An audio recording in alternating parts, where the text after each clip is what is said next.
মায়ার নবী সাল্লাল্লাহু আলাইহি ওয়াসাল্লাম তায়েফের জমিন থেকে বুক ভরা কষ্ট নিয়ে আবার মক্কার জমিনে ফিরলেন। আপন চাচারা তার বিরোধিতা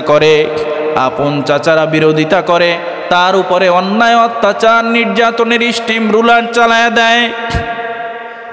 রাসূলুল্লাহ সাল্লাল্লাহু আলাইহি ওয়াসাল্লামের উপরে এমন নির্যাতনের স্টিম রুলার চালানো হলো, এক পর্যায়ে মায়ার নবী সাল্লাল্লাহু আলাইহি ওয়াসাল্লাম হিজরত করে মদিনায় যেতে তিনি বাধ্য হয়।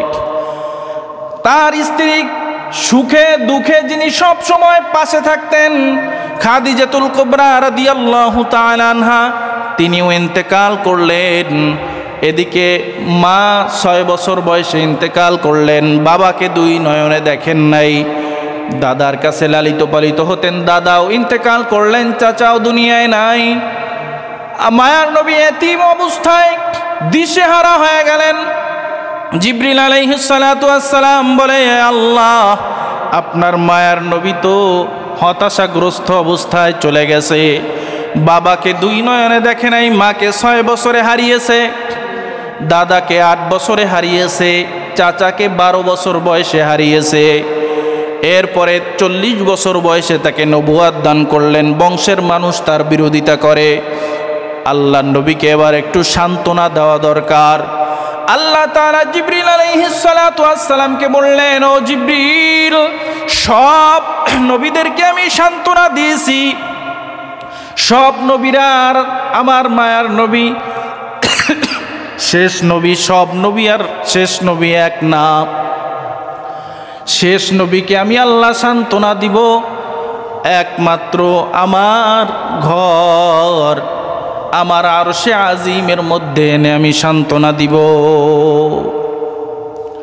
আল্লাহ তাআলা আরশে আজিমে নিয়ে মায়ার নবীকে এত কষ্টের সান্ত্বনা তিনি সেখানে বসে দিবেন।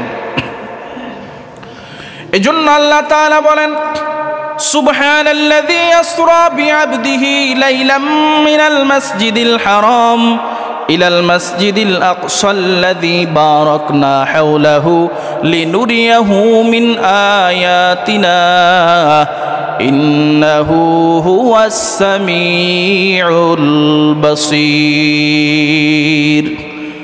আল্লাহ তাআলা আল্লাহর নবীকে আসমানে নিয়ে সান্ত্বনা দিবেন।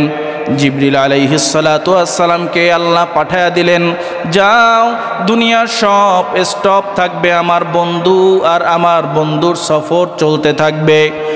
এক রাতের মধ্যে 27টা বছর আল্লাহ কাটায়া দিলেন। আল্লাহ তাআলা জিবরিল আলাইহিস সালাতু ওয়াস সালামকে পাঠাইয়া নবীকে নিয়ে মসজিদে হারামে জমজমের কূপের পাশে নিয়ে যাবেন। জিবরিল আলাইহিস সালাতু ওয়াস সালাম নবীজি সাল্লাল্লাহু আলাইহি ওয়াসাল্লামের ঘরে আগমন করলেন।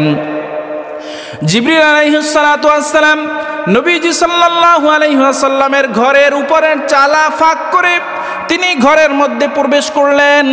ঘরের মধ্যে প্রবেশ করার পর নবীকে সালাম দিলেন। মুহাদ্দিস মুফাসসিরিন ইকরামগণ বলেন, জিবরিল আলাইহিস সালাতু ওয়াস সালাম তো মায়ার নবীর দরজা থেকে প্রবেশ করতে পারতেন, ঘরের দরজা থেকে প্রবেশ না কইরা উপরের চালা ফাঁক কইরা কেন ঘরের মধ্যে প্রবেশ করলেন জানো? আল্লাহর পয়গম্বর জিবরিল আলাইহিস সালাতু ওয়াস সালাম আল্লাহর পয়গম্বরকে বুঝাতে চায়, ও পয়গম্বর, আমি চাইলে ঘরের দরজা থেকেও আপনার ঘরের মধ্যে প্রবেশ করতে পারতাম, তা না কইরা ঘরের চালা ফাঁক কইরা কেন প্রবেশ করলাম? অর্থাৎ আজকে রাতে যা যা আপনার সঙ্গে ঘটবে সব ঘটবে আশ্চর্যজনক ঘটনা। আজকে স্বাভাবিক কোনো ঘটনা ঘটবে না। স্বাভাবিক ঘটনা ঘটলে আমি ঘরের দরজা থেকেই ঘরের মধ্যে প্রবেশ করতে পারতাম। আল্লাহর নবীকে সেখান থেকে নিয়ে মসজিদে হারামের পাশে জমজমের কূপের পাশে তাকে শোয়ানো হলো। কোনো চাকু লাগে নাই।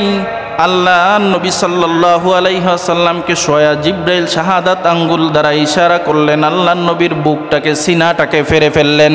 সিনা চাক যাকে বলা হয়, কলবটা বের করে জমজমের কূপের পানি দ্বারা ধৌত করলেন, আবার যথাস্থানে লাগায়া দিলেন। হাতের মধ্যে জিবরিল আলাইহিস সালাতু ওয়াস সালাম একটা পেয়ালার মধ্যে কি যেন ছিল, তিনি নবীর সিনার মধ্যে সেটা ঢেলে দিলেন। মুহাদ্দিস মুফাসসিরিন ইকরামগণ বলেন ওই পেয়ালার মধ্যে দুইটা জিনিস ছিল। একটা জিনিস ছিল হলো হিকমত, 2 নাম্বার জিনিস ছিল আল্লাহর নূর।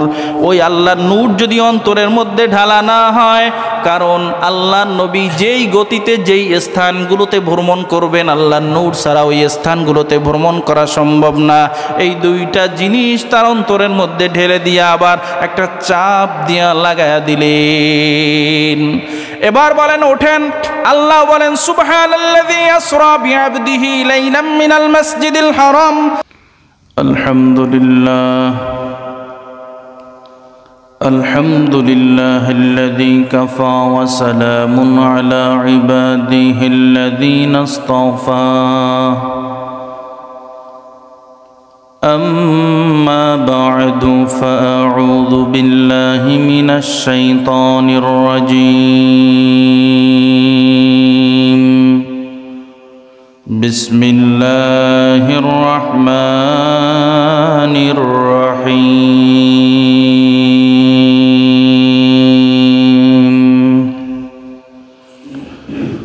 سبحان الذي أسرى بعبده ليلا من المسجد الحرام إلى المسجد الأقصى الذي باركنا حوله لنريه من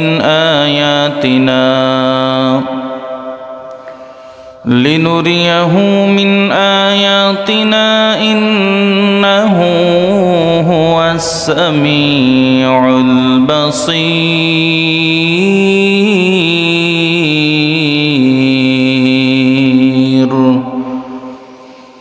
وقال النبي صلى الله عليه وآله وسلم فجل الله لي بيت المقدس فتفقت أخبرهم عن آياتنا وأنا أنظر.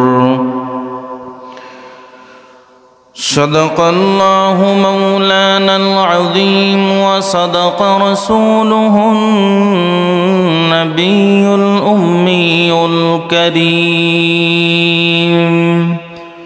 ونحن على ذلك من الشاهدين والشاكرين والذاكرين،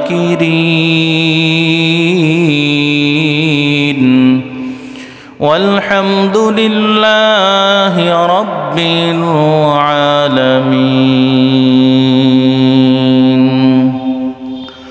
اللهم صل على محمد وعلى آل محمد كما صليت على إبراهيم وعلى آل إبراهيم إنك حميد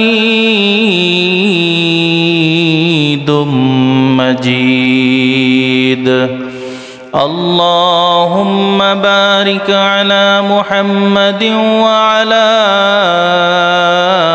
آل محمد كما باركت على إبراهيم وعلى آل إبراهيم إنك حميد مجيد. لا إله إلا الله، لا إله إلا الله، لا إله إلا الله، لا إله إلا الله، لا إله إلا الله.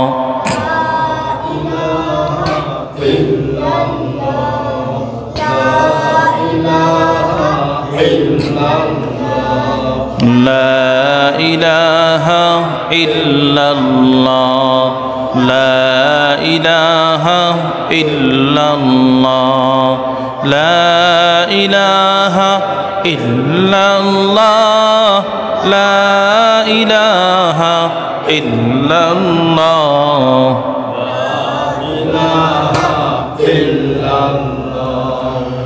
লা ইলাহা ইল্লাল্লাহু মুহাম্মাদুর রাসূলুল্লাহ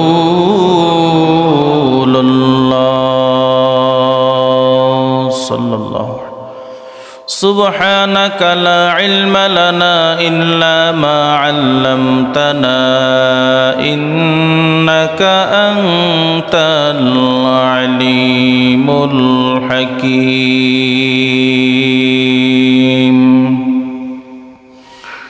قال رب اشرح لي صدري ويسر لي أمري واحلل عقدة من لساني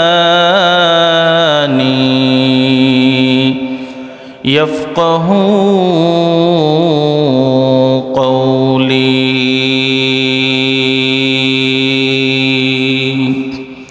شكريا الحمد لله মহান আল্লাহ তাবারক ওয়া তাআলার দরবারে লাখো কোটি শুকর ও সুজুদ যেই মহান সৃষ্ট রব্বুল আলামিন আল্লাহ তাআলা আপনাকে আমাকে দয়া করে মায়া করে ইহসান করে ভালোবেসে দীর্ঘ এক সপ্তাহ পরে পবিত্র রজব মাসের তৃতীয় জুমার নামাজ আদায়ের উদ্দেশ্যে আজানের সাথে সাথে রব্বে করিম আল্লাহ তাআলার পবিত্র ঘরের মসজিদের মেহমান হিসেবে আল্লাহ আসার এবং বসার মতন তৌফিক দান করেছেন। এজন্য সেই মহান স্রষ্টা রব্বুল আলামিন আল্লাহ তাবারক ওয়া তাআলার দরবারে আমরা সকলেই প্রাণ করে শুকর আদায় করি আলহামদুলিল্লাহ। রজব মাস ইসলামের দৃষ্টিতে অত্যন্ত দামি এবং গুরুত্বপূর্ণ একটি মাস। বিশ্বনবী সাল্লাল্লাহু আলাইহি ওয়া আলিহি ওয়াসাল্লাম রজব মাসের চাঁদ পশ্চিম আকাশে উদিত হতে দেখলে সাহাবা ইকরামদেরকে নিয়ে একটি দোয়া পড়তেন, আল্লাহুম্মা বারিক লানা ফি রজব ওয়া শাবান ওয়া বাল্লিগনা রমাদান। আল্লাহুম্মা বারিক লানা ফি রজব ওয়া শাবান ওয়া বাল্লিগনা রমাদান। আয় আল্লাহ, আপনি রজব এবং শাবানের বরকত আমাদেরকে দান করেন, আমাদের হায়াতের সীমানাটা বাড়ায়া রমজান পর্যন্ত পৌঁছায়া দেন। এই রজব মাসের 27 তারিখ দিবাগত রাতে একটি অলৌকিক ঘটনা ঘটেছে, যেটাকে আমরা মেরাজ বলি। আমাদের প্রিয় নবী, সর্বশেষ নবী, আখিরি নবী, বিশ্বনবী জনাবে মুহাম্মদুর রাসূলুল্লাহ সাল্লাল্লাহু আলাইহি ওয়াসাল্লাম, আল্লাহ তাআলা তাকে তার বাড়িতে আরশে আজিমের মধ্যে মেহমান হিসেবে নিয়ে গেছেন। হজরতে আদম আলাইহিস সালাতু ওয়াসসালাম থেকে শুরু করে আমাদের নবীজি সাল্লাল্লাহু আলাইহি ওয়া আলিহি ওয়াসাল্লাম পর্যন্ত প্রায় 1,24,000, কেউ বলেন 2,24,000, কম বেশি নবী এবং রাসূল আল্লাহ দুনিয়ায় পাঠিয়েছেন। কোন নবী এবং রাসূলকে আল্লাহ তাআলা মেরাজ করার জন্য আরশে আজিমের মধ্যে নেয় নাই। শুধুমাত্র কেবলমাত্র আপনার আমার প্রিয় নবী মুহাম্মদুর রাসূলুল্লাহ সাল্লাল্লাহু আলাইহি ওয়াসাল্লামকে আল্লাহ তাআলা তার বাড়িতে নিয়ে গেছেন মেরাজ করার জন্য, সাক্ষাৎ করার জন্য। বিশ্বনবী সাল্লাল্লাহু আলাইহি ওয়া আলিহি ওয়াসাল্লাম তিনি যে আল্লাহর বাড়ির মেহমান হিসেবে গেলেন, আমরা আমাদের আত্মীয় স্বজনের বাড়িতে যদি মেহমান হিসেবে যাই, তাহলে কি খালি হাতে যাই নাকি কিছু নিয়ে যাই? অবশ্যই কিছু নিয়ে যাই। আর যদি কিছু না নিয়ে যাই, একদম খালি হাতে যাই, তাহলে আত্মীয় স্বজন বাড়ির মানুষ বলবে এর থেকে কিপটা মনে হয় জগতে নেই। আবার যাদের বাড়িতে আমরা যাই, তারাও তো অবশ্যই আমাদেরকে কিছু না কিছু দিয়ে মেহমানদারি করায়। তারা যদি কিছু না দিয়া মেহমানদারি না করায়, তাহলে আমরা মনে করব যে কিপটার যত শেষ পর্যায়ে আছে, চরম পর্যায়ে আছে, এবারের মানুষজন মনে হয় কিপটা। বরং কিছু নিয়ে যাওয়া, কিছু দিয়া মেহমানদারি করানো, এগুলো সুন্নাত। খালি হাতে আত্মীয় স্বজনের বাড়িতে না যাওয়া, তাদের বাড়িতে কিছু নিয়ে যাওয়া সুন্নাত। এখন একটু চিন্তা করেন, দুনিয়ার সব থেকে শ্রেষ্ঠ মেজবান হলেন আমার নবী, আপনার নবী। তিনি তার বন্ধুর বাড়িতে গিয়ে চলে গেছেন, বেড়াতে গেছেন, দিদারে গেছেন, সাক্ষাতে গেছেন, মেয়েরাজে গেছেন। তিনি কি কিছু না নিয়ে যাইতে পারেন? অবশ্যই তিনি নিয়ে গেছেন। আল্লাহ তাআলাও তার প্রিয় দোস্ত হাবিবকে কিছু জিনিস দিয়ে আপ্যায়ন করেছেন, যেই জিনিসগুলোর মাধ্যমে আপনার আমার নবী আপ্যায়িত হয়েছে। আল্লাহর নবী 3টা জিনিস নিয়ে গেছেন। কয়টা? 3টা। আল্লাহ 3 জিনিসের মাধ্যমে মেহমানদারি করিয়েছেন। আমরা এই জিনিসগুলো, এই কথাগুলো নামাজের বৈঠকে তাশাহুদের মধ্যে আমরা পড়ি। আত্তাহিয়াতু লিল্লাহি ওয়াস সালাওয়াতু ওয়াত তাইয়্যিবাত। আসসালামু আলাইকা আইয়ুহান নাবিয়্যু ওয়া রাহমাতুল্লাহি ওয়া বারাকাত। আল্লাহর নবী 3 জিনিস নিয়ে গেছেন। 1 নাম্বার জানি ইবাদত, 2 নাম্বার মালি ইবাদত, 3 নাম্বার পবিত্রতা। এই 3 জিনিস নিয়ে আল্লাহর বাড়ির মেহমান হয়েছেন। আল্লাহ তাআলা বললেন আসসালামু আলাইকা আইয়ুহান নাবিয়্যু। আল্লাহ তাআলা 3 জিনিসের মাধ্যমে মেহমানদারি করাইলেন। 1 নম্বরে শান্তি, 2 নম্বর রহমত, 3 নম্বরে বারাকাত। এই 3 জিনিসের মাধ্যমে আল্লাহ মেহমানদারি করালেন, যেটা আমরা তাশাহুদের মধ্যে পড়ে থাকি, বলে থাকি। জানি ইবাদত এবং মালি ইবাদত, পবিত্রতার গুরুত্ব কত আমরা বিগত বছরগুলোতেও বলেছি। ইবাদত হয় 2 ভাবে। প্রথম নাম্বার নিজের শরীরের মাধ্যমে, জানি ইবাদত, নিজের শরীরের উপর থেকে যে ইবাদতগুলো হয়, যেমন নামাজ পড়ি, আমার শরীর প্রয়োজন আছে। রমজানের রোজা রাখি, আমার দেহ শরীর প্রয়োজন আছে, শরীর ক্ষুধার্ত রাখতে হয়।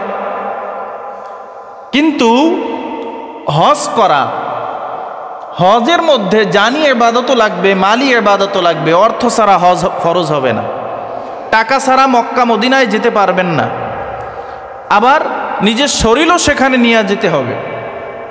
যাকাত, যাকাত হলো সম্পূর্ণ মালি ইবাদত, যেটা শরীর থেকে যায় না, বরং মালের উপর থেকে যাকাত চলে যায়। রব্বে কারীম আল্লাহ তাআলা বলেন সূরাতুল বানি ইসরাইল 1 নম্বর আয়াত, সুবহানাল্লাযী আসরা বিআবদিহি লাইলাম মিনাল মাসজিদিল হারাম ইলাল মাসজিদিল আকসাল্লাযী বারাকনা হাওলাহু লিনুরিয়াহু মিন আয়াতিনা ইন্নাহু হুয়াস সামিউল বাসীর।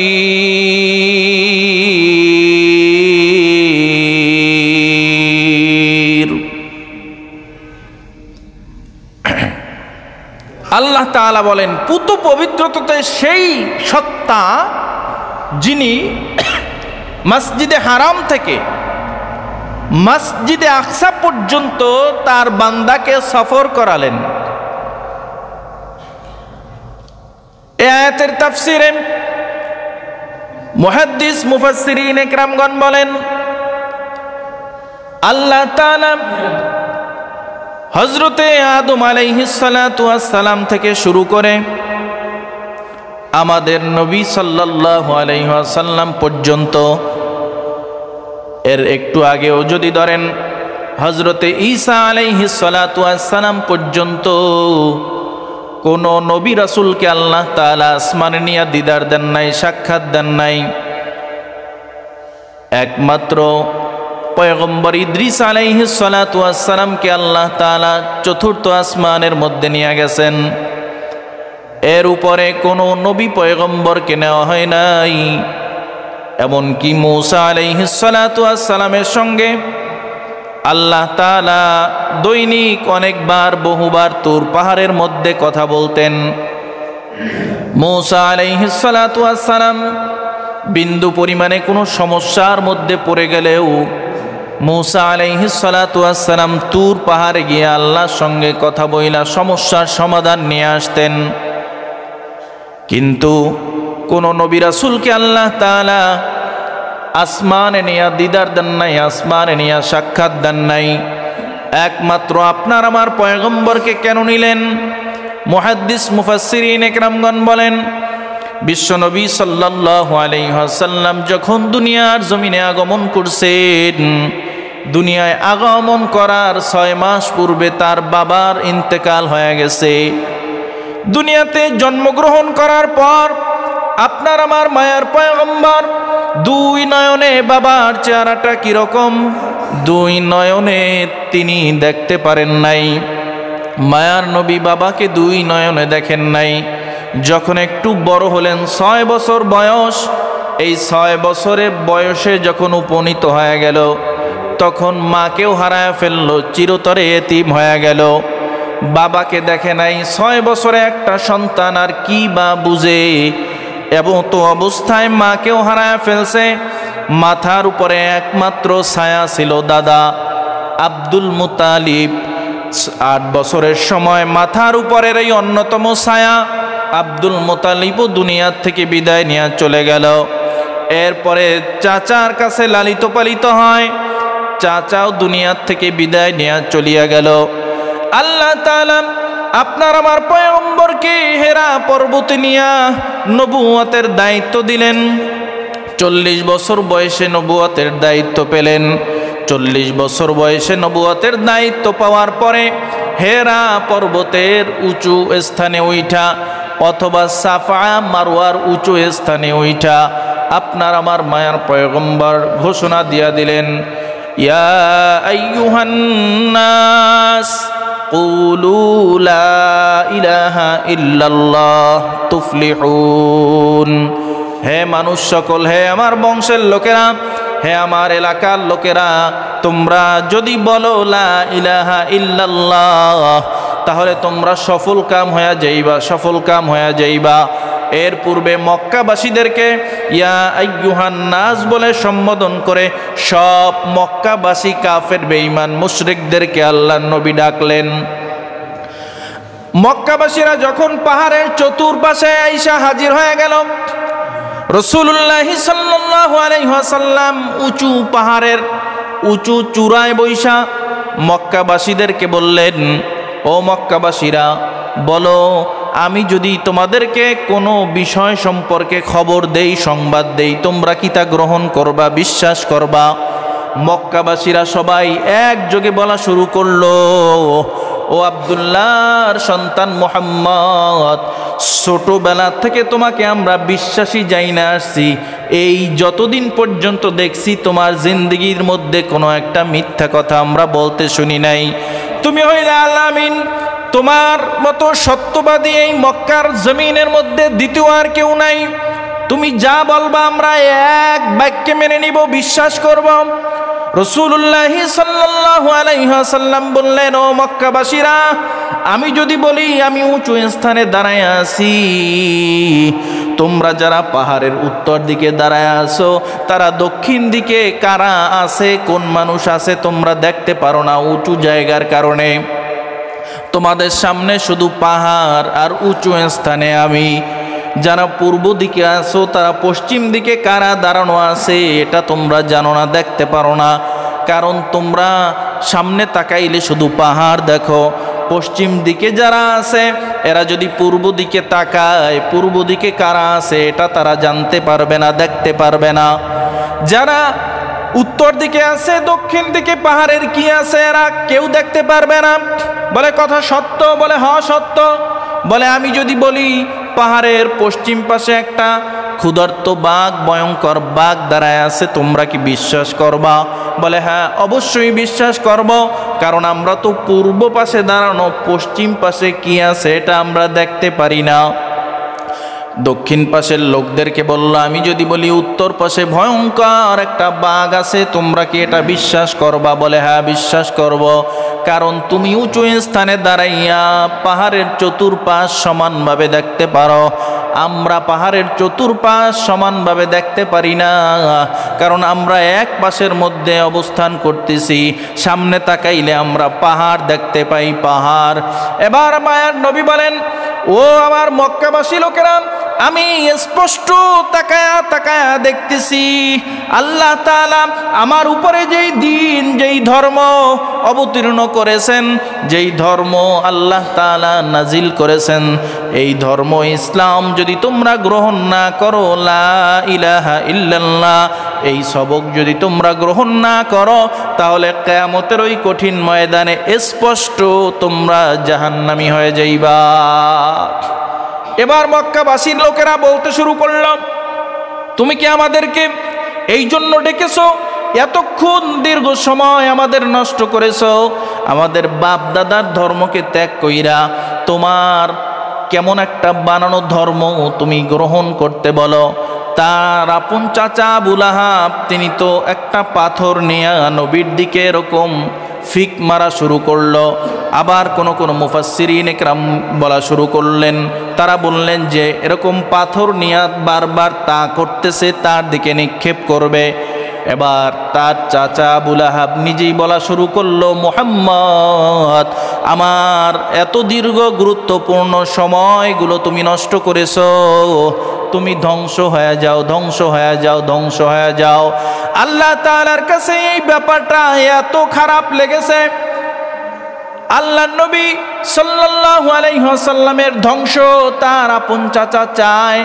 আল্লাহ এর প্রেক্ষিতে সম্পূর্ণ একটা সূরা নাজিল করে দিলেন, তাব্বাত ইয়াদা আবি লাহাবি ওয়া তাব। এ আবু লাহাব, আমার মায়ার নবী ধ্বংস হবে কি, তোর দুটো হাত ধ্বংস হয়ে যাক। এই মজলিস থেকে কেউ কালিমা পড়ে ঈমান গ্রহণ করে নাই, বরং মায়ার নবীর উপরে সবার ক্ষোভ, সবাই মায়ার নবীর উপরে বেজার যে মুহাম্মদ এতদিন বড় ভালো ছিল, এতদিন ভালো ছিল, এখন একটা কি ধর্মের কথা আমাদেরকে বলতে শুরু করলো। আমাদের বাপ দাদার ধর্মকে ত্যাগ কইরা তার এই একটা ধর্ম তিনি গ্রহণ করতে বলে। আল্লাহর নবী সাল্লাল্লাহু আলাইহি ওয়াসাল্লাম যতই দিনের দাওয়াত নিয়া, কালেমার দাওয়াত নিয়া সামনের দিকে অগ্রসর হয়, আল্লাহর নবীর উপরে ততই নির্যাতনের স্টিম রুলার চালানো হয়। মায়ার নবী সাল্লাল্লাহু আলাইহি ওয়াসাল্লাম এক পর্যায়ে চিন্তা করলেন যে আমার মক্কাবাসী লোকদেরকে আমি বহু দিনের দাওয়াত দিলাম, কালেমার দাওয়াত দিলাম, তারা কালেমার দাওয়াত গ্রহণ করে নাই। কিন্তু আমি দীর্ঘকাল যার কাছে যেই এলাকার মধ্যে আমি বড় হয়েছি, আমি সেই এলাকায় তায়েফের জমিনে আমি একটু দাওয়াত দেওয়ার জন্য যাই, কারণ তায়েফে আমার শৈশব ছোটবেলা কেটে গেছে। দুধমা হালিমাতুস সাদিয়া তার বাড়ি ছিল তায়েফের নিকটবর্তী এলাকায়, ওই তায়েফে আমি চলাফেরা করেছি। তায়েফে আমার শৈশবের অনেক বন্ধু বান্ধব আছে। আমি যদি দ্বীনের দাওয়াত নিয়ে তায়েফের জমিনের মধ্যে চলে যাই, তাহলে ওখানের মানুষগুলো দ্বীনের দাওয়াত গ্রহণ করতে পারে, কালেমার দাওয়াত গ্রহণ করতে পারে। বুক ভরা আশা নিয়ে মায়ার নবী তায়েফের জমিনে দ্বীনের দাওয়াত দেওয়ার জন্য চলে গেলেন। কিন্তু তায়েফবাসী মক্কাবাসীদের থেকেও তার সঙ্গে খারাপ আচরণ করলো। তায়েফবাসীদের সঙ্গে যখন কালেমার দাওয়াত দেয়, ক্বালু লা ইলাহা ইল্লাল্লাহ তুফলিহুন, তাদেরকে যখন এই কালেমার দাওয়াত দেয় আর বলে তোমরা সফল কাম হয়ে যাইবা, এই কালেমার দাওয়াত গ্রহণ করলে তোমরা সফল কাম হয়ে যাইবা, তখন তায়েফের বড় বড় লিডারেরা ছোট ছোট বাচ্চাদেরকে ডাক দিয়া বলে, দেখো মক্কা থেকে একটা পাগল এসেছে, তোমরা দলবদ্ধ হইয়া হাতের মধ্যে কিছু পাথর নিয়া এই পাগলটার উপরে নিক্ষেপ করা শুরু করো। পাগলটা যখন পাথরের আঘাত খেয়ে যখন ক্লান্ত হয়ে যাবে, তখন এই তায়েফের জমিন ছেড়ে আবার মক্কার জমিনে চলে যাবে। এবার ছোট ছোট বাচ্চারা হাসি তামাশার ছলে হাতের মধ্যে কিছু পাথর নিয়ে মায়ার নবীর উপরে নিক্ষেপ করে। তারা তো হাসি ঠাট্টা করে, কিন্তু পাথরগুলো এত ধারালো, মায়ার নবীর যেখানেই ওই পাথরের আঘাত লাগে ওখান থেকে ছিদ্র হইয়া ফেটে শিরশির করে রক্ত বের হয়। এক সময় পাথরের আঘাতে রক্ত বের হতে হতে মায়ের নবী বেহুশ হয়ে জমিনের মধ্যে পড়িয়া যায়। জমিনের মধ্যে যেখানে পড়িয়া গেছে, খোলা শুকনো মরুভূমির মধ্যে শুকনো বালুর উপরে ওই রক্তের এত রক্ত বের হয়েছে, রক্তে বালু কণাগুলো ওখান থেকে শক্ত হয়ে গেছে। আল্লাহর নবীর জুতাও পায়ের সঙ্গে আটকে গেছে। আল্লাহর নবী বেহুশ হয়ে গেছে। একবার, দুইবার না, তিনবার বেহুশ হওয়ার পরে শরীরটা বড় ক্লান্ত।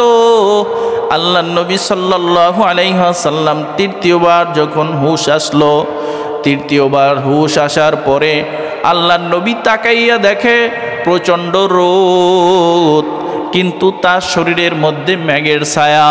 উপরের দিকে তাকাইয়া দেখে এক খণ্ড মেঘের টুকরা নবীর যেখান থেকে সূর্যের আলো তার গায়ের মধ্যে আসবে, ওখানে এক খণ্ড মেঘের টুকরা ঈশা নবীর শরীরের মধ্যে ছায়া দিতেছে। আল্লাহর নবী হুশে আসলেন, সাথে সাথে জিবরিল আলাইহিস সালাতু ওয়াস সালাম নবীজি সাল্লাল্লাহু আলাইহি ওয়াসাল্লামের কাছে আগমন করলেন। নবীজি সাল্লাল্লাহু আলাইহি ওয়াসাল্লামের কাছে আগমন কইরা বলে, পয়গম্বর, প্রতিদিন তো আমি একা আসি, আজকে আর আমি একা আসি নাই, আমার সঙ্গে একজন ফেরেশতাকে নিয়ে আসছি। ওই ফেরেশতাও নবীকে সালাম দিলেন। এবার জিবরিল আলাইহিস সালাতু ওয়াস সালাম বলে, ইয়া রাসূলুল্লাহ, ইয়া হাবিবাল্লাহ, এই ফেরেশতাকে, এই ফেরেশতার পরিচয় আপনি জানেন নাকি? রাসূলুল্লাহ সাল্লাল্লাহু আলাইহি ওয়াসাল্লাম বলে, না, এই ফেরেশতার পরিচয় আমি জানি না, একটু বলো। এবার জিবরিল আলাইহিস সালাতু ওয়াস সালাম বলে, ইয়া রাসূলুল্লাহ, ইয়া হাবিবাল্লাহ, এই তায়েফের চতুর্দিকে তাকাইয়া দেখেন বড় বড় পাহাড়গুলো দেখা যায়। এই পাহাড়ে আল্লাহ তাআলা একজন ফেরেশতাকে দায়িত্ব দিয়েছেন। এই দায়িত্বরত ফেরেশতাকে আমি সাথে নিয়ে এসেছি। এই দায়িত্বরত ফেরেশতা আমার সাথে এসেছে। ইয়া রাসূলুল্লাহ, ইয়া হাবিবাল্লাহ, আপনি যদি এক মুহূর্তের জন্য একটু অনুমতি দেন, এই ফেরেশতা আল্লাহর হুকুমে তায়েফের এই চতুর্দিকের পাহাড়গুলো এক জায়গায় করে মিলায়া দিবে, তায়েফবাসী সাথে সাথে ধ্বংস হয়ে যাবে। রাসূলুল্লাহ সাল্লাল্লাহু আলাইহি ওয়াসাল্লাম কান্না জড়িত কণ্ঠে ডাক দিয়া বলে, ভাই জিবরিল, না, আমি আমার উম্মতের জন্য এই বদদোয়া করতে পারবো না। আমি আজ দিনের দাওয়াত নিয়ে তায়েফের জমিনে আসছি। আজ যদি তায়েফবাসী আমার দিনের দাওয়াত, ইসলামের দাওয়াত গ্রহণ না করে, আমি আশাবাদী একদিন না একদিন এদের বংশধর ইসলামের দাওয়াত কবুল করে তারা সফল কাম হবে। এদের বদদোয়া, এদের জন্য বদদোয়া আমি করতে পারবো না, এদের ধ্বংসের দোয়া আমি করতে পারবো না। মায়ার নবী সাল্লাল্লাহু আলাইহি ওয়াসাল্লাম তায়েফের জমিন থেকে বুক ভরা কষ্ট নিয়ে আবার মক্কার জমিনে ফিরলেন। আপন চাচারা তার বিরোধিতা করে, আপন চাচারা বিরোধিতা করে, তার উপরে অন্যায়, অত্যাচার, নির্যাতনের স্টিম রুলার চালায় দেয়। রাসূলুল্লাহ সাল্লাল্লাহু আলাইহি ওয়াসাল্লামের উপরে এমন নির্যাতনের স্টিম রুলার চালানো হলো, এক পর্যায়ে মায়ার নবী সাল্লাল্লাহু আলাইহি ওয়াসাল্লাম হিজরত করে মদিনায় যেতে তিনি বাধ্য হয়। তার স্ত্রী সুখে দুঃখে যিনি সব সময় পাশে থাকতেন, খাদিজাতুল কুবরা রাদিয়াল্লাহু তাআলা আনহা, তিনিও ইন্তেকাল করলেন। এদিকে মা 6 বছর বয়সে ইন্তেকাল করলেন, বাবাকে 2 নয়নে দেখেন নাই। দাদার কাছে লালিত পালিত হতেন, দাদাও ইন্তেকাল করলেন, চাচাও দুনিয়ায় নাই। মায়ার নবী এতিম অবস্থায় দিশেহারা হয়ে গেলেন। জিবরিল আলাইহিস সালাতু ওয়াস সালাম বলে, আল্লাহ, আপনার মায়ার নবী তো হতাশাগ্রস্ত অবস্থায় চলে গেছে। বাবাকে 2 নয়নে দেখে নাই, মাকে 6 বছরে হারিয়েছে, দাদাকে 8 বছরে হারিয়েছে, চাচাকে 12 বছর বয়সে হারিয়েছে। এরপরে 40 বছর বয়সে তাকে নবুয়াত দান করলেন। বংশের মানুষ তার বিরোধিতা করে। আল্লাহর নবীকে এবার একটু সান্ত্বনা দেওয়া দরকার। আল্লাহ তাআলা জিবরিল আলাইহিস সালাতু ওয়াস সালামকে বললেন, ও জিবরিল, সব নবীদেরকে আমি সান্ত্বনা দিয়েছি, সব নবীরা আর আমার মায়ার নবী শেষ নবী, সব নবী আর শেষ নবী এক না। শেষ নবীকে আমি আল্লাহ সান্ত্বনা দিব একমাত্র আমার ঘর আমার আরশে আজিমের মধ্যে এনে আমি সান্ত্বনা দিব। আল্লাহ তাআলা আরশে আজিমে নিয়ে মায়ার নবীকে এত কষ্টের সান্ত্বনা তিনি সেখানে বসে দিবেন। এজন্য আল্লাহ তাআলা বলেন, সুবহানাল্লাযী আসরা বিআবদিহি লাইলাম মিনাল মাসজিদিল হারাম ইলাল মাসজিদিল আকসাল্লাযী বারাকনা হাওলাহু লিনুরিয়াহু মিন আয়াতিনা ইন্নাহু হুয়াস সামিউল বাসীর। আল্লাহ তাআলা আল্লাহর নবীকে আসমানে নিয়ে সান্ত্বনা দিবেন। জিবরিল আলাইহিস সালাতু ওয়াস সালামকে আল্লাহ পাঠায়া দিলেন, যাও দুনিয়ার সব স্টপ থাকবে, আমার বন্ধু আর আমার বন্ধুর সফর চলতে থাকবে।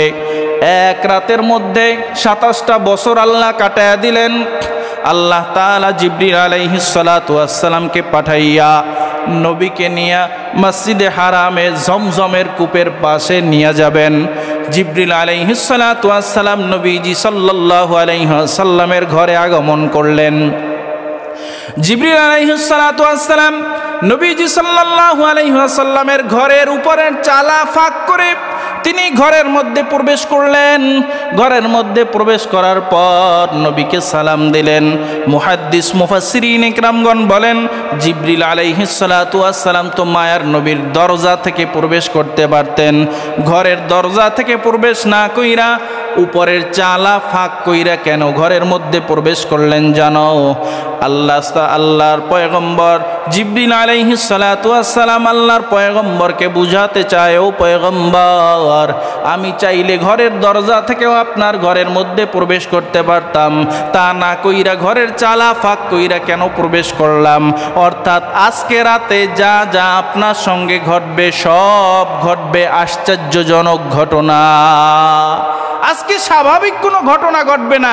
স্বাভাবিক ঘটনা ঘটলে আমি ঘরের দরজা থেকেই ঘরের মধ্যে প্রবেশ করতে পারতাম। আল্লাহর নবীকে সেখান থেকে নিয়ে মসজিদে হারামের পাশে জমজমের কূপের পাশে তাকে শোয়ানো হলো। কোনো চাকু লাগে নাই। আল্লাহ নবী সাল্লাল্লাহু আলাইহি ওয়াসাল্লামকে শোয়া জিবরাইল শাহাদাত আঙ্গুল দ্বারা ইশারা করলেন। আল্লাহ নবীর বুকটাকে সিনাটাকে ফেরে ফেললেন। সিনা চাক যাকে বলা হয়, কলবটা বের করে জমজমের কূপের পানি দ্বারা ধৌত করলেন, আবার যথাস্থানে লাগায়া দিলেন। হাতের মধ্যে জিবরিল আলাইহিস সালাতু ওয়াস সালাম একটা পেয়ালার মধ্যে কি যেন ছিল, তিনি নবীর সিনার মধ্যে সেটা ঢেলে দিলেন। মুহাদ্দিস মুফাসসিরিন ইকরামগণ বলেন, ওই পেয়ালার মধ্যে দুইটা জিনিস ছিল। একটা জিনিস ছিল হলো হিকমত, 2 নাম্বার জিনিস ছিল আল্লাহর নূর। ওই আল্লাহর নূর যদি অন্তরের মধ্যে ঢালা না হয়, কারণ আল্লাহর নবী যেই গতিতে যেই স্থানগুলোতে ভ্রমণ করবেন, আল্লাহর নূর ছাড়া ওই স্থানগুলোতে ভ্রমণ করা সম্ভব না। এই দুইটা জিনিস তার অন্তরের মধ্যে ঢেলে দিয়ে আবার একটা চাপ দিয়া লাগায়া দিলেন। এবার বলেন ওঠেন, আল্লাহ বলেন, সুবহানাল্লাযী আসরা বিআবদিহি লাইলাম মিনাল মাসজিদিল হারাম ইলাল মাসজিদিল আকসাল্লাযী বারাকনা হাওলাহু লিনুরিয়াহু মিন আয়াতিনা ইন্নাহু হুয়াস সামিউল বাসীর। বলে কোথায় উঠবো? বলে এই বোরাকের পিঠে উঠেন। আল্লাহর নবী বোরাকের পিঠের উপরে উঠলেন। বোরাক আরবি শব্দ বারকুন শব্দ থেকে এসেছে। বারকুন শব্দের অর্থ হলো বিদ্যুৎ। বিদ্যুৎ বোরাককে বোরাক বলা হয় এই কারণে, বরং বিদ্যুতের থেকেও অতি অতি হাজার হাজার দ্রুতগামী গতিতে দৌড়ায় হলো বোরাক। এই বোরাক একটা পা দিছে মসজিদে হারাম থেকে, একটা পা দিয়া যখন একটা পা দেওয়া সম্পূর্ণ হয়েছে, এবার বোরাককে জিবরিল আলাইহিস সালাতু ওয়াস সালাম থামায়া দিলেন। এবার আল্লাহর রসুলকে বলেন, এবার আপনি একটু নামেন। রসুল বোরাকের পিঠ থেকে নামলেন। তাকায়া দেখে খোলা মরুভূমি, কয়েকটা মাত্র খেজুর গাছ। এই খেজুর গাছ ব্যতীত এখানে আর কিছু দেখা যায় না। রাসূলুল্লাহ সাল্লাল্লাহু আলাইহি ওয়াসাল্লাম প্রশ্ন করলেন, ও জিবরিল, আমাকে কোন জায়গায় নামাইলা? আমাকে তো মসজিদে হারাম থেকে মসজিদে আকসা পর্যন্ত নেওয়ার কথা, কিন্তু কোন জায়গায় নামাইলা? জিবরিল আলাইহিস সালাতু ওয়াস সালাম বলে এটার নাম হলো ইয়াসরিব। ইয়াসরিব ইয়াসরিব ইয়া রাসূলুল্লাহ ইয়া হাবিবাল্লাহ, কিছুদিন পরে এই জায়গাটার নাম ইয়াসরিব থাকবে না। আল্লাহ তাআলার হুকুমে আপনার আত্মীয় স্বজন আপনার উপরে যেই পরিমাণে নির্যাতন করে, আপনার উপরে যেই পরিমাণে নির্যাতনের স্টিম রুলার চালায়, আল্লাহর হুকুমে কিছুদিন পরেই হিজরত কইরা আপনাকে এই স্থানে আসতে হবে। তখন আপনি আসার পরে এই জায়গাটার নাম হয়ে যাবে মদিনা। মদিনা বলা হয় বড় শহর, আমরা বলি না সিটি কর্পোরেশন মহানগর, মদিনা বলা হয় বড় শহরকে মদিনা বলা হয়। এরপরে আল্লাহ রসুলকে নিয়ে বাইতুল মুকাদ্দাস, এরপরে প্রথম আসমান, দ্বিতীয়, তৃতীয়, চতুর্থ, পঞ্চম, ষষ্ঠ, সপ্তম আসমানে নেওয়া হয়। রসুল্লাহ সাল্লাল্লাহু আলাইহি ওয়াসাল্লামকে 7 আসমানে মোট 8 জন নবী তাকে বরকতের দোয়া করে স্বাগত জানায়। আল্লাহ যদি চাহে আবার সামনে আলোচনা হবে ইনশাআল্লাহ।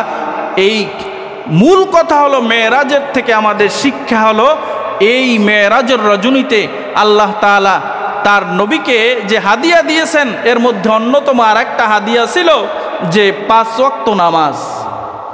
এই 5 ওয়াক্ত নামাজ যেন আল্লাহ তাআলা আপনাকে আমাকে ঠিক মতো আদায় করার